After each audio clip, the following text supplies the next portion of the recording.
Virat news కి స్వాగతం. రాజేంద్రనగర్ లో అక్రమ నిర్మాణాల కూల్చివేత. శివరాంపల్లిలో చెరువును కబ్జా చేసిన కబ్జాకోరుడు చెరువును కాస్త ఫ్లాట్లుగా మార్చిన వైనం. ఏకంగా నిర్మాణాలు చేపట్టిన యజమానులు. హైదరాబాద్ ఆధ్వర్యంలో కొనసాగుతున్న కూల్చివేతల పర్వం. చెరువు కబ్జాపై సీరియస్ అయిన ముఖ్యమంత్రి.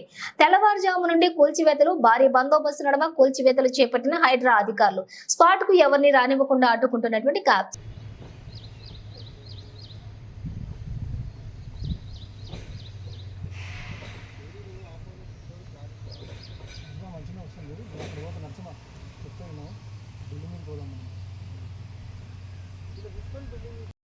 ఇప్పుడు వాళ్ళకి చెప్పి వాళ్ళని ఎక్కడ చెప్పి ఏం చేసి అడిగిన నన్ను జూమ్ గుర్తారని చెప్తే